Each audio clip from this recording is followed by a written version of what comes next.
Coming to visit with us this morning a little bit. This morning we're going to have Miss Wendy Sneed visit with us. Wendy is an agribusiness development consultant for the Tennessee Department of Ag. And according to Steve, Mr. Dodd said that she knows everything that there is to know about this industry. So we found a great person. Wendy came to the Department of Agriculture in 2007 to work with a newly created Tennessee Agriculture Enhancement Program, and she worked as the coordinator for the cattle genetics, livestock equipment, veterinarian livestock market programs, which was a major percentage of the $21 million program. In 2009, she was promoted to livestock marketing specialist, overseeing the market news program, livestock reporters, graders, and working with all producers in the aspects of livestock marketing. Help us welcome Wendy.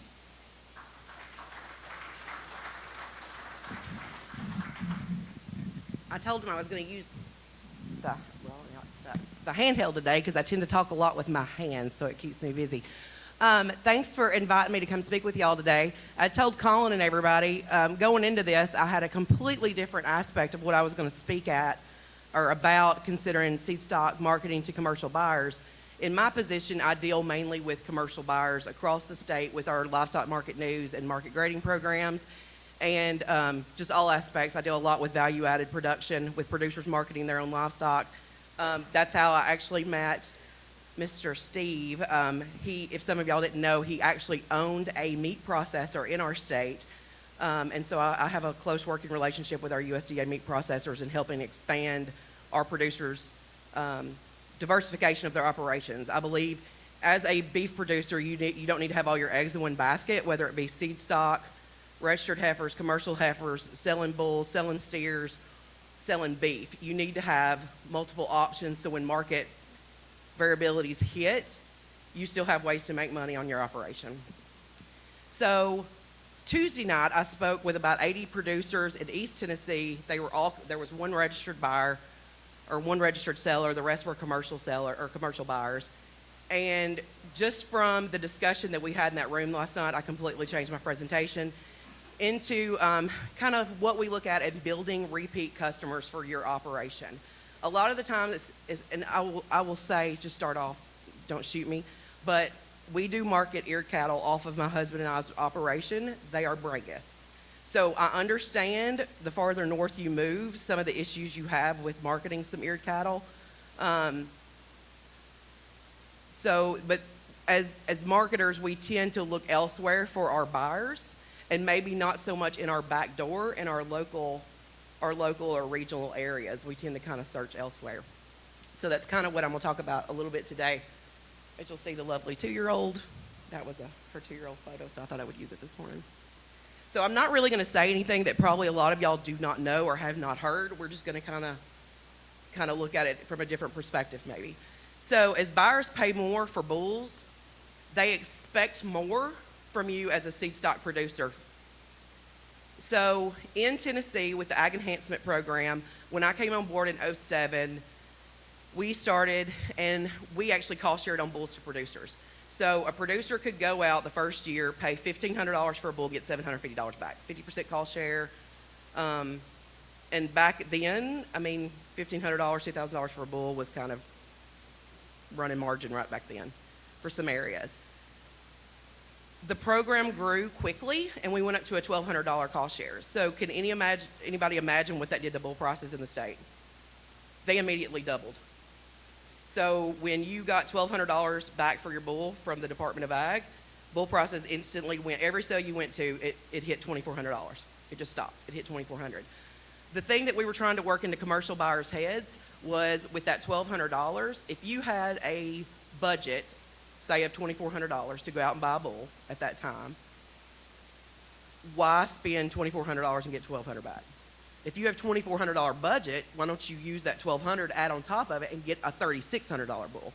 That was what we were trying to work into commercial buyers' heads. Use this as an incentive to be able to better your programs and buy better quality bulls. So as buyers are paying more, they want more from you. So things that you need to look at in keeping repeat or building repeat customers is what can you do for them in terms of customer service.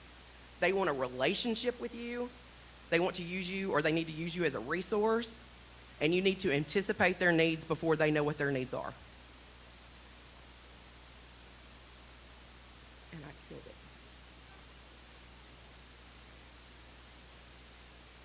it. Okay, so in terms of customer service, we all know what customer service is.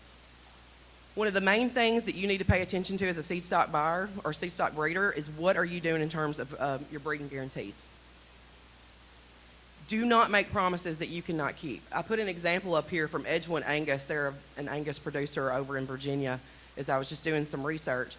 They offer a 4-year money-back guarantee on bulls, $10,000 or less, minus the salvage value of that bull. Before you make claims to producers, make sure you can back it up. If they come back in a few months and none of the cows are bred, are you going to be able to refund that money? If they have heifers that aren't breeding, are you going to refund that money? It's the best thing you can do because, as I mentioned down here, you need to deal with complaints immediately because bad news travels fast. And if you don't stand behind your animals immediately, everybody else will know it. Answer your phone. I know it's hard sometimes when commercial breeders call and they have questions and you have to spend a lot of time with them, but take some time. Even if you answer the phone and say, hey, I've only got 5 minutes. That's how a lot of my conversations start in this state. Listen to your customers. They might have some issues in their area. Of course, some of y'all, we're situated all over across the U.S. Where are your buyers coming from? What are issues that they have in their area? And take care of those who take care of you. So a lot of people that I work with as far as seed stock, if they have some commercial buyers that send other people to them, sometimes they'll do like a 5% commission on any animals they sell through them. Sometimes they won't even tell anybody, hey, if you send people my way, I'll give you 5%. They won't. They'll just send them a check for $100 or $200 and say thanks. That's all it takes. Even if I put Christmas gifts on here, it's something small, but you know how much producers like their hats. It's nothing to shoot hats out at Christmas or send them a jacket if they've bought a lot of items off you. Make sure you have it logoed and branded with all of your information.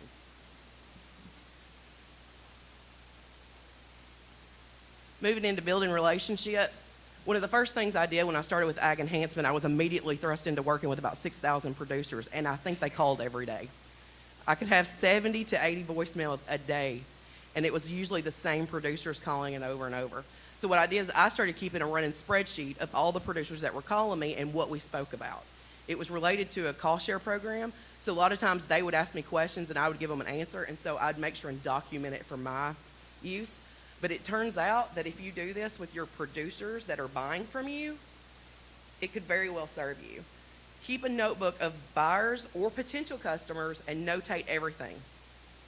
Cattle they're purchasing, what bulls are they using, what cow families are they using, if their kids are getting ready to graduate, if they have grandkids going into preschool.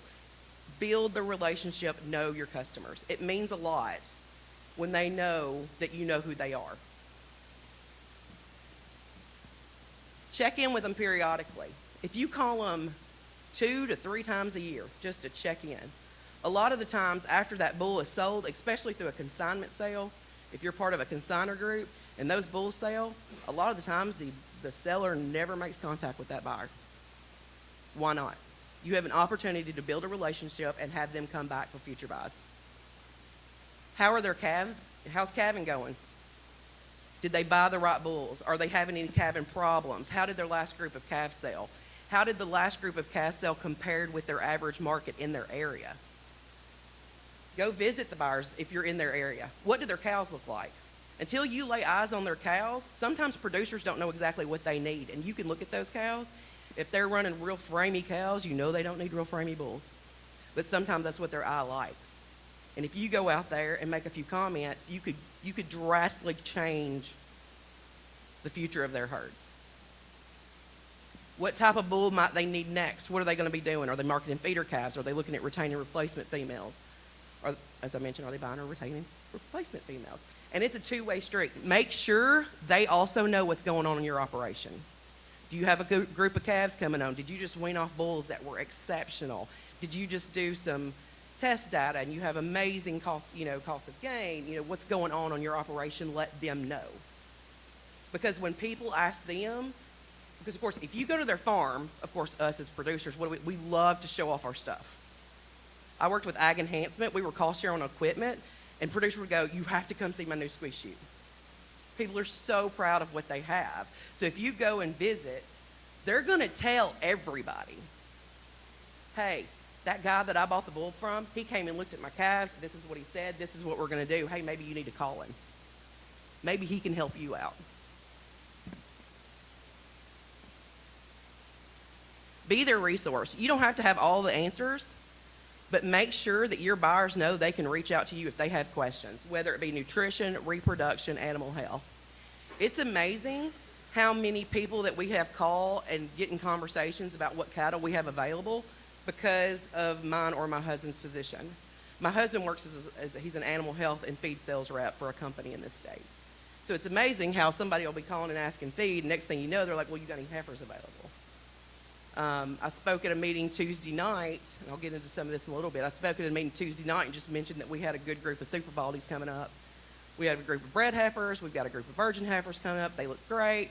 After the meeting, I had 2 guys immediately come up and want to know how much they were worth.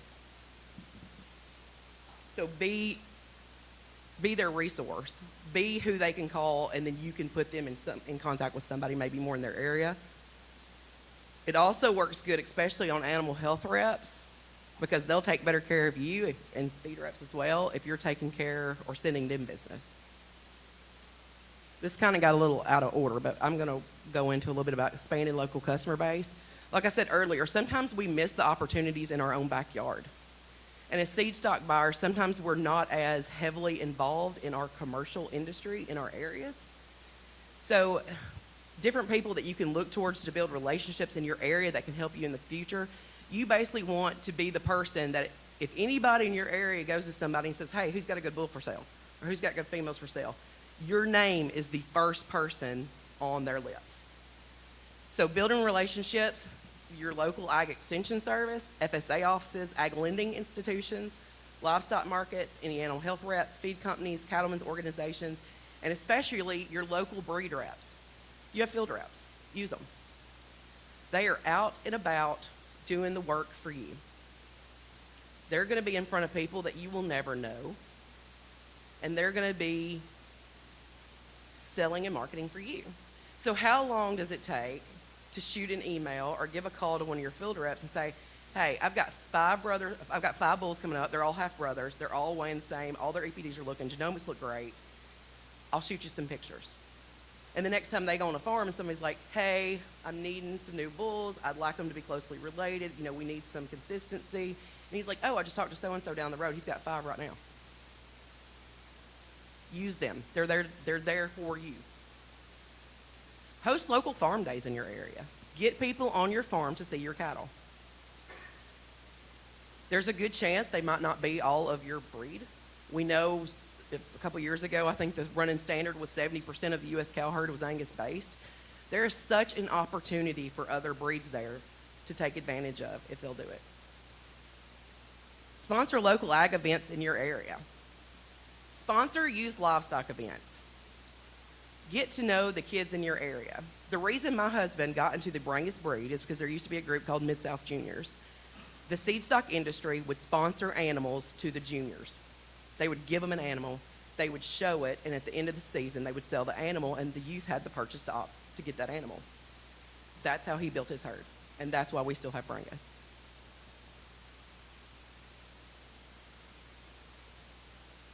A few things, and we all know how to do these, but when you're expanding your customer base, look at doing some ads on your animals, females, bulls. You do not have to pay an enormous amount to have ads done on your cattle.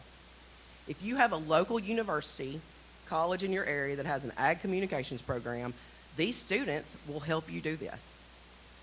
Most of them are fairly cheap because they need money. Or they can do it for credit hours for school. Run ads in local, state, or breed cattle association magazines. E-Blast, the Tennessee Cattlemen's, we have an E-Blast that goes out every Monday morning to several thousand producers. And you can buy space to be on the little E-Blast.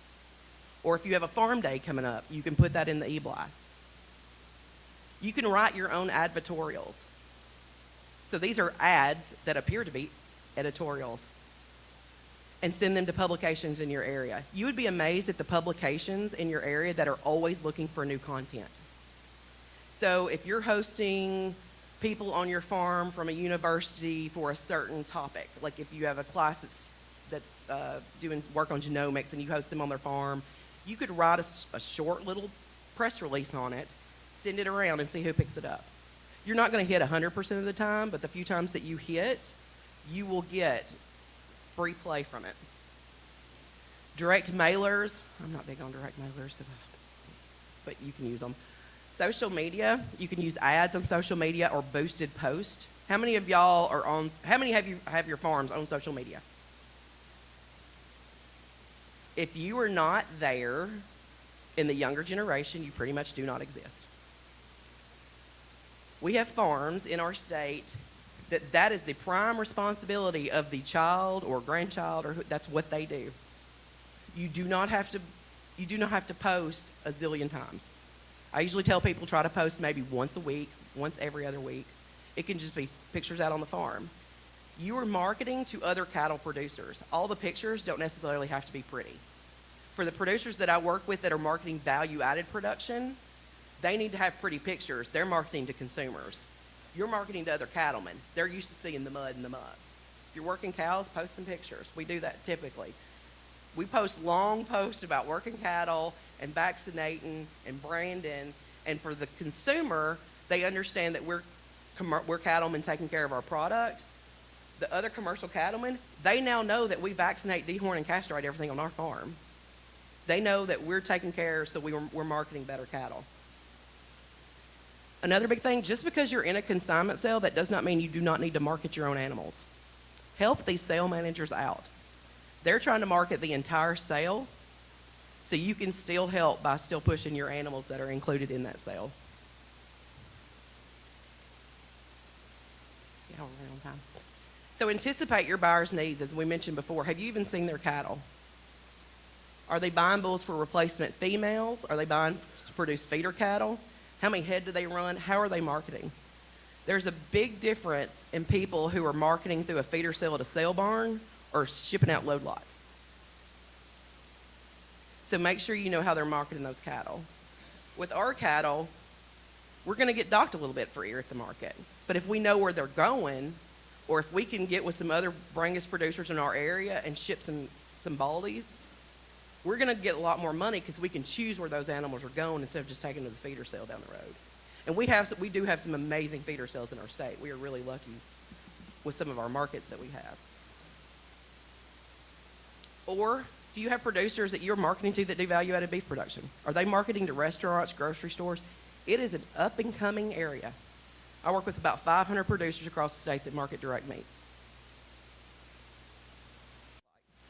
Do you have data that is driving your management decisions that can help those producers? Commercial cattlemen look at EPDs in a catalog when they're buying bulls. They really like to see actuals. Don't forget that. But data is what is driving the cattle market. If you're not playing the data game, if you're not collecting, you need to be.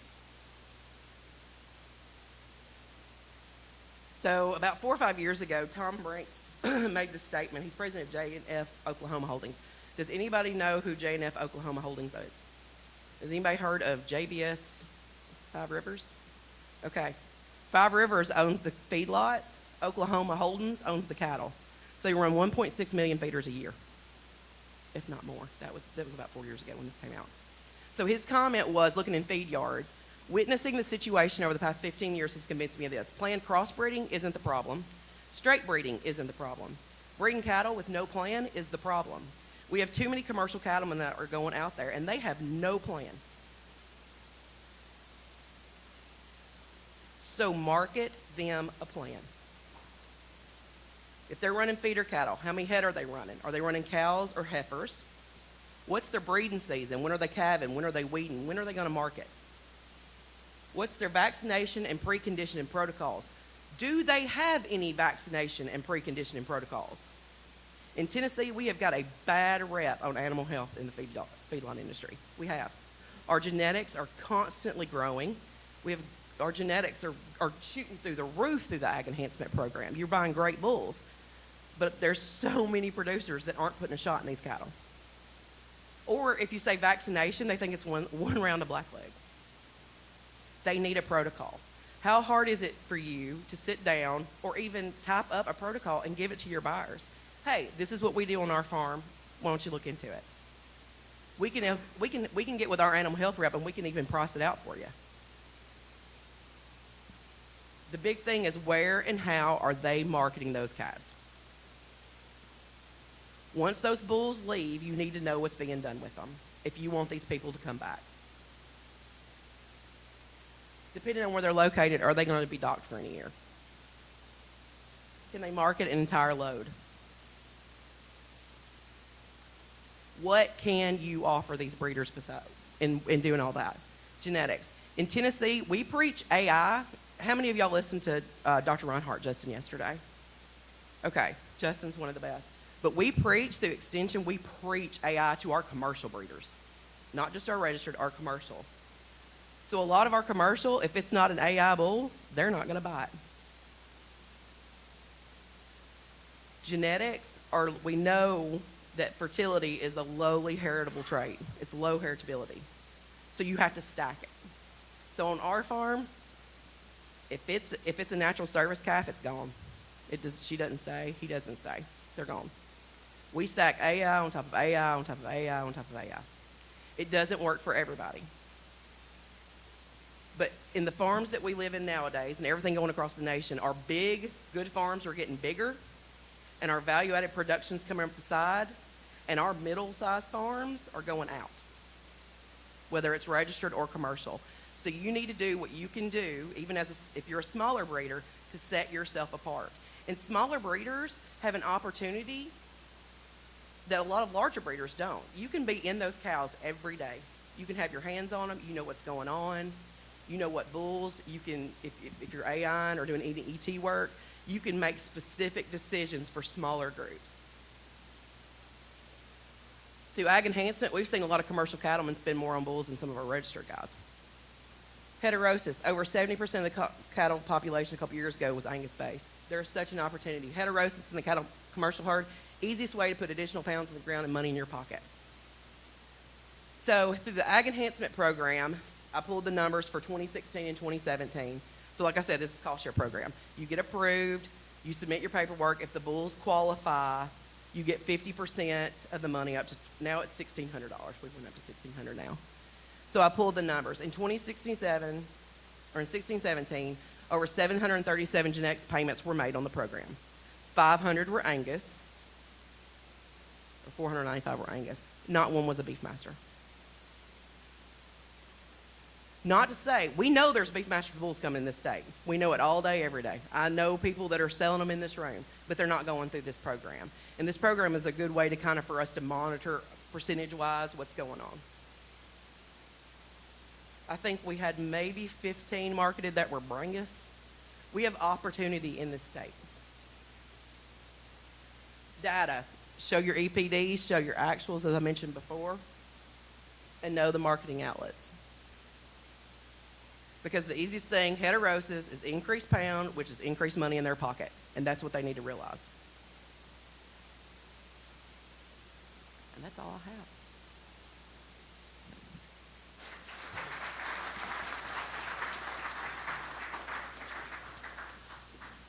Does anybody have any questions? Genetics program, the application period just passed. So our program runs from October 1 to October 15th, and you apply for it. Approvals will come out usually mid-December. If you're approved, there is a list of breeds on our website. It has to be a breed that runs EPDs. It has to be an EPD-approved breed, the BIF. And then there's certain criteria. So you have to meet on calving ease or birth weight, and then you have to meet a growth component, so weaning or yearling, and then there's a milk component. We have 3 categories. So you can purchase under a calving ease or a heifer bull. You can purchase a balanced bull, or if you're purchasing for terminal. And so there's 3 different areas that you can pull numbers from. If producers look at it, it looks very confusing. But we have people out in the field or in the office that can help you look. We have a lot of Seedstock buyers that will actually send us their spreadsheets before before a sale, and we will go through those sales and mark the bulls eligible for this program. And we've got a logo; they can stick it on their catalog. It's the easiest way to market to Tennessee producers if you have bulls that are eligible. And then when you submit for your payment, so you pay and then you get reimbursed for the money. But when you submit, that bull has to have a BSE, it has to have a trick test, it has to meet all the EPD criteria, and you have to send a copy of your receipt.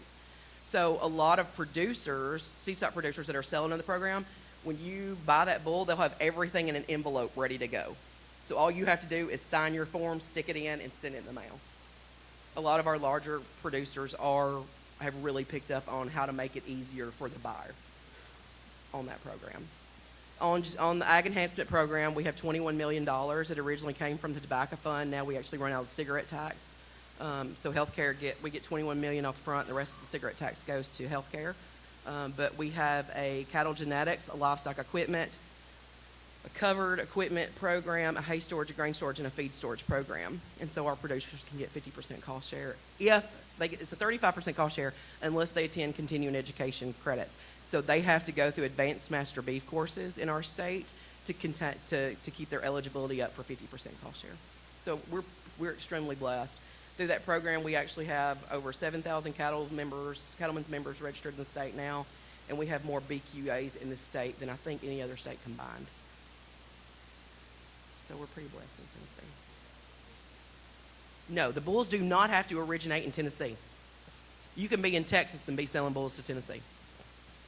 We'd like for them to be here just for the economic value, but they do not have to come from Tennessee. They just have to meet the criteria. And that is all on our website. You can find it. You can Google Tennessee Ag Enhancement and it'll all pop up.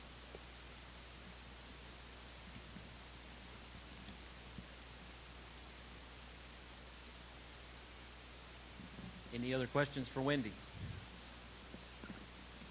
All right.